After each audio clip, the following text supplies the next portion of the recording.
നൂറുകണക്കിന് വാഹനങ്ങൾ സഞ്ചരിക്കുന്ന കായംകുളം പത്തിയൂർ പാലം പുനർനിർമ്മാണത്തിനായി പൊളിച്ചത് ബദൽ വാഹന ഗതാഗത സംവിധാനം ഒരുക്കാതെ.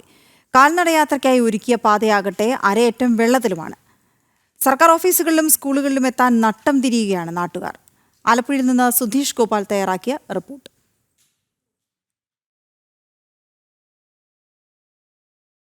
ഞാനിപ്പോൾ നിൽക്കുന്നത് പത്തിയൂർ ജംഗ്ഷന് സമീപമാണ്. ഇവിടെ ഭഗവതിപ്പടി മല്ലിക്കാട്ടുകടവ് റോഡിൻ്റെ ഭാഗമായുള്ള പത്തിയൂരിലെ പാലം പൊളിച്ചിട്ട് ഇപ്പോൾ ഏതാണ്ട് 3 ആഴ്ച പിന്നിട്ടിരിക്കുന്നു. ഇവിടെ ഒരു സമാന്തര യാത്രാ സൗകര്യം അത് കൃത്യമായി ആൾക്കാർക്ക് പ്രയോജനപ്പെടുത്തുന്ന രീതിയിൽ നിർമ്മിക്കാതെയാണ് ഈ പാലം പൊളിച്ചത്. ഈ പാലം കടന്ന് ഇരു സൈഡിലേക്കും ദേവാലയങ്ങളുണ്ട്, അതിലുപരി ഒരു ഹൈസ്കൂളുണ്ട്. ഇവിടേക്കൊക്കെ കുട്ടികൾക്കടക്കം എത്തുന്നതിന് വലിയ തടസ്സമാണ്.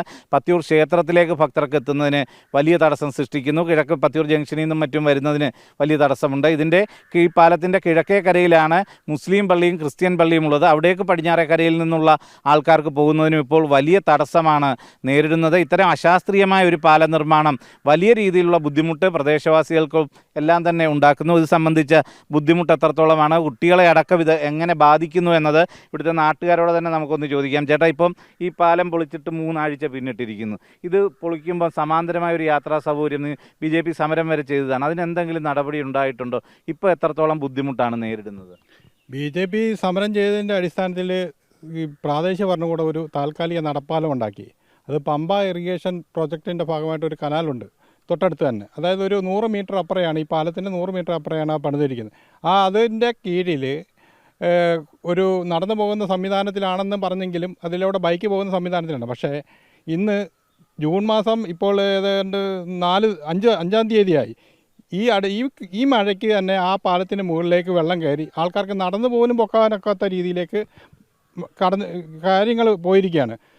ഇതിപ്പം ഏതാണ്ട് കഴിഞ്ഞ സർക്കാരിൻ്റെ കാലത്ത് സുധാകരൻ പൊതുമരാമത്ത് മന്ത്രിയായിട്ടിരിക്കുമ്പം നിർമ്മാണം ആരംഭിച്ച ഒരു റോഡിൻ്റെ ഭാഗമാണ് കിഫ്ബി ഫണ്ട് ഉപയോഗിച്ചുകൊണ്ട്. അത് ഇത്രത്തോളം നീണ്ടുപോകുന്നത്, ഇല്ലെങ്കിൽ ഈ പാലം പൊളിക്കുന്നത് തന്നെ ഒരു 3 മാസം മുമ്പായിരുന്നെങ്കിൽ ഈ മഴയുടെ പ്രതിസന്ധികളില്ലാതെ ഇത് കടന്നു പോകുമായിരുന്നു എന്ന ഒരവസ്ഥയല്ലേ ഉണ്ടായിരുന്നത്? ഇത് തികച്ചും അശാസ്ത്രീയമായ ഒരു പദ്ധതിയാണ് ഇപ്പോൾ നടപ്പാക്കിക്കൊണ്ടിരിക്കുന്നത്. ഇത് മഴക്കാലത്തിന് മുമ്പ് തന്നെ പാലം പൊളിക്കാൻ ശ്രമിക്കുകയും അതുപോലെ തന്നെ ഇതിന് സമാന്തരമായി ഇവർ താൽക്കാലികമായി ഉണ്ടാക്കി വെച്ചിരിക്കുന്ന ആ ഒരു പാലം എന്ന് തന്നെ പറയാൻ പറ്റില്ല, തികച്ചും അശാസ്ത്രീയമാണത്.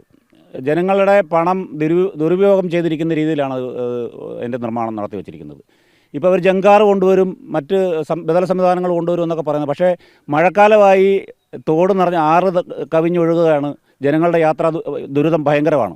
അപ്പോൾ ഇതിനെതിരായിട്ട് BJPയുടെ സമരമൊക്കെ ചെയ്തു. പക്ഷേ സമരമൊന്നും അവർ മുഖവിലേക്ക് എടുത്തിട്ടില്ല. പക്ഷേ അതല്ല, ഒരു ജനരോഷം ഉണ്ടാകുമ്പോൾ അതിന് ഉടൻ തന്നെ പെട്ടെന്ന് തന്നെ ഒരു സംവിധാനം ഉണ്ടാക്കേണ്ടതല്ലേ? ഇതാണ് ഞങ്ങൾ ചോദിക്കുന്നത്.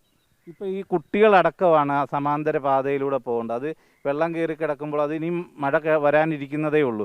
അത് എത്രത്തോളം അപകടകരമാണ്? കുട്ടികളടക്കം അപകടത്തിൽപ്പെടാനുള്ള ഒരു സാധ്യത കൂടെ അല്ലേ ഇപ്പോൾ ഈ അശാസ്ത്രീയമായ താൽക്കാലിക പാലം നിർമ്മിച്ചതിലൂടെ ഉണ്ടാകുന്നത്?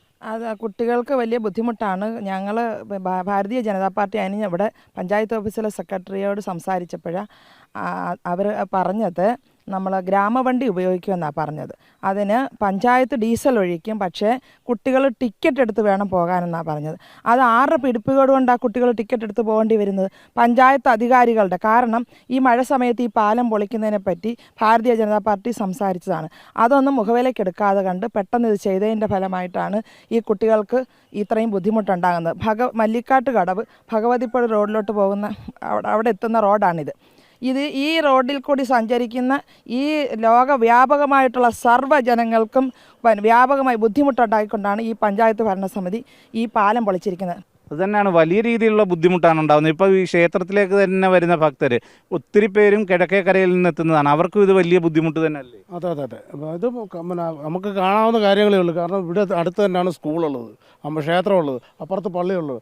അപ്പോൾ ഈ പാലം പൊളിക്കുന്നതിന് മുമ്പ് യാത്രക്കാർക്ക് സൗകര്യമായിട്ടൊരു പാലം, നല്ലൊരു പാലം പണിയേണ്ടതാണ്. അപ്പോൾ ആ ഒരു പാലം അവർ പണിഞ്ഞെന്ന് പറഞ്ഞാൽ അശാസ്ത്രീയമായിട്ടാണ് പണിഞ്ഞിരിക്കുന്നത്. അത് തന്നെ വെള്ളം കയറി മുങ്ങിപ്പോയിരിക്കുകയാണ്. അതാണ് പറയുന്നത്. കൃത്യമായി ഒരു താൽക്കാലിക പാലം ഉണ്ടാക്കുമ്പോൾ അതിൽ അഴിമതി ഉണ്ടാകുന്നു. അശാസ്ത്രീയമായ രീതിയിൽ ഈ പാലം ഒരു ആൾക്കാർക്ക് ബുദ്ധിമുട്ടുണ്ടാകാത്ത ഒരു സമയത്ത് അത് പൊളിക്കുന്നതിന് പകരം ഈ മഴ തുടങ്ങുന്നതിന് തൊട്ട് മുമ്പ് ഇത് പൊളിച്ചതിലൂടെയും എല്ലാം തന്നെ വലിയ ബുദ്ധിമുട്ടാണ് ഇവിടുത്തെ ജനങ്ങൾക്കുണ്ടായിട്ടുള്ളത്. ക്യാമറാമാൻ സുമേഷ് പുന്നമടയ്ക്കൊപ്പം സുധീഷ് ഗോപാൽ, ജനം, ആലപ്പുഴ.